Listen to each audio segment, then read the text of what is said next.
Hello everyone, welcome to our channel. आज हम लोग एक और नए क्वेश्चन के साथ आए हैं। हमारा नया क्वेश्चन क्या दिया गया है? Right the balanced chemical equation for the following and identify the type of reaction in each case. हम लोग को टाइप ऑफ रिएक्शन भी बताना है और हम लोग को ये भी बताना है कि इक्वेशन जो लिखा हुआ है उसको इक्वेशन के फॉर्म में चेंज करके उसको बैलेंस भी करना है। तो पहला क्या है? पोटेशियम ब्रोमाइड और barium iodide gives potassium iodide and barium bromide. तो यहाँ पे देखो, पोटेशियम ब्रोमाइड का बारे में बात करें तो एक पोटेशियम ब्रोमाइड का फॉर्मूला होता है KBr, ठीक है। और इसका रिएक्शन बेरियम आयोडाइड के साथ कराया जा रहा है, तो बेरियम आयोडाइड BaI2।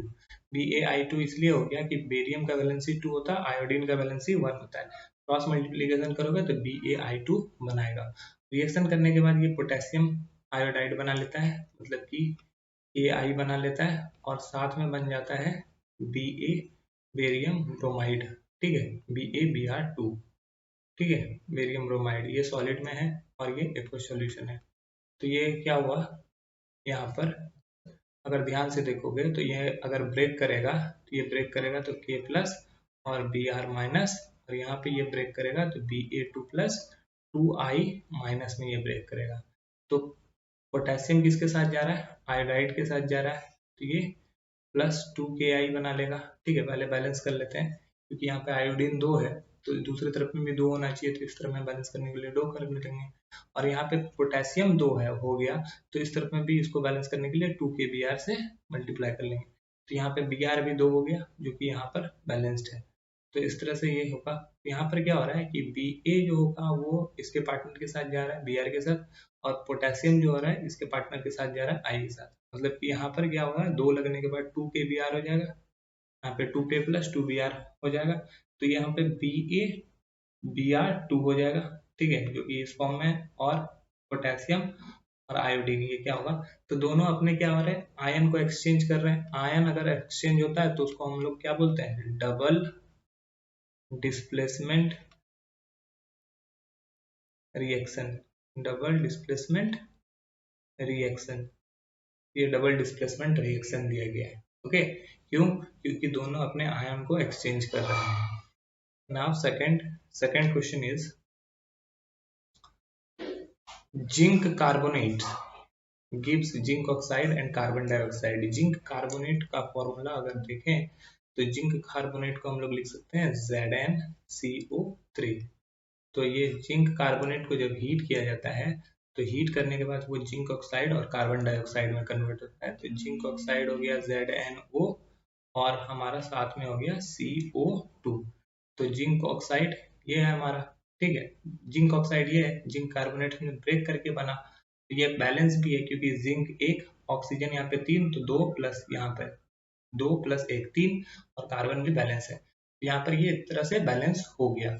अब जब बैलेंस हो गया तो हम लोग को समझना है कि कौन सा रिएक्शन है यहाँ पे। तो देखो, एक बड़ा कंपाउंड ब्रेक होके 2 छोटा छोटा कंपाउंड बन रहा है, तो ऐसे रिएक्शन को हम लोग क्या बोलते हैं? Decomposition reaction. Decomposition reaction. तो डिकम्पोजिशन रिएक्शन में कोई ना कोई एनर्जी चाहिए इसको ब्रेक करने के लिए, तो यहाँ पे हीट एनर्जी दिया जाता है, ठीक है। तो हीट करने से ये ब्रेक कर जाता है। तो ये एक तरह का कैसा है? Decomposition reaction. डिकम्पोजिशन रिएक्शन का डेफिनेशन ये है कि अगर कोई सब्सटेंस, बड़ा सब्सटेंस है, ब्रेक कर जाए 2 या 2 से ज्यादा सब्सटेंस में, तो वो डिकम्पोजिशन रिएक्शन कहलाता है, okay. Now third question is hydrogen, ये भी गैसेस फॉर्म में, एंड क्लोरीन गैसेस फॉर्म में गिव्स हाइड्रोजन क्लोराइड। तो हाइड्रोजन डाई एटॉमिक है, तो डाई एटॉमिक हाइड्रोजन के लिए हम लोग क्या लिख सकते हैं? H2, okay. H2 ये गैसेस फॉर्म में है, और क्लोरीन भी डाई एटॉमिक होता है, तो Cl2। ये दोनों आपस में रिएक्शन करेगा तो हाइड्रोजन क्लोराइड बनाया, मतलब कि 2 H प्लस है 2 Cl माइनस है, तो यहाँ पे 2HCl बनाएगा, तो ये हाइड्रोजन क्लोराइड हो गया। और ये हाइड्रोजन क्लोराइड क्या कर रहा है? ये भी गैसेस फॉर्म में है, ओके। तो इस रिएक्शन को क्या बोलेंगे? तो यहाँ पे 2 या 2 से ज्यादा substance, when two or more substance combine each other and form a substance, that is called combination reaction। तो यहाँ पे 2 सब्सटेंस हैं जो आपस में ज्वाइन कर जाते हैं, कंबाइन हो जाते हैं, और एक नया प्रोडक्ट बनाते हैं जो कि डिफरेंट प्रॉपर्टी का होता है। तो ऐसे रिएक्शन को कॉम्बिनेशन रिएक्शन बोलते हैं, कॉम्बिनेशन रिएक्शन। और आखिरी अगर दिया हुआ है तो आखिरी अगर हम लोग देखें तो दिया हुआ है magnesium plus hydrogen, hydrochloric acid, magnesium chloride and hydrogen. ठीक है, तो यहाँ पर अगर रिएक्शन देखें तो यहाँ पे क्या होगा, मैग्नीशियम है, हाइड्रोजन क्लोराइड है, मैग्नीशियम के लिए Mg और हाइड्रोजन क्लोराइड के लिए HCl। ये रिएक्शन करता है तो मैग्नीशियम क्लोराइड बनाता है MgCl2 और हाइड्रोजन गैस। तो हाइड्रोजन गैस हमेशा H2 के फॉर्म में रहता है। ठीक है, तो ये इस तरह से हमारा बना। देखो क्या हो रहा है, मैग्नीशियम तो बैलेंस है लेकिन फ्लोरीन और हाइड्रोजन बैलेंस नहीं है। तो फ्लोरीन का भी 2 मॉलिक्यूल है, हाइड्रोजन का भी 2, तो इधर 2 लिख देंगे तो ये बैलेंस हो गया। तो यहाँ पर Cl भी 2 है और हाइड्रोजन भी 2 है, तो इस तरह से ये बैलेंस हो गया। तो यहाँ पे क्या हो रहा है कि मैग्नीशियम क्या कर रहा है, ये हाइड्रोजन यहाँ से डिस्प्लेस हो रहा है। ठीक है, हाइड्रोजन को यहाँ से क्या कर रहा है, डिस्प्लेस कर रहा है, और मैग्नीशियम क्लोरीन के साथ खुद रहने लग रहा है। तो ऐसे रिएक्शन में जब कोई एक सब्सटेंस दूसरे सब्सटेंस को अपने से लेस रिएक्टिव सब्सटेंस को हटा देता है, when a element displace less reactive element, that is called displacement reaction. तो यहाँ पर मैग्नीशियम हाइड्रोजन को डिस्प्लेस कर दे रहा है, इसी वजह से इस रिएक्शन का नाम क्या है, displacement reaction. Okay, displacement reaction.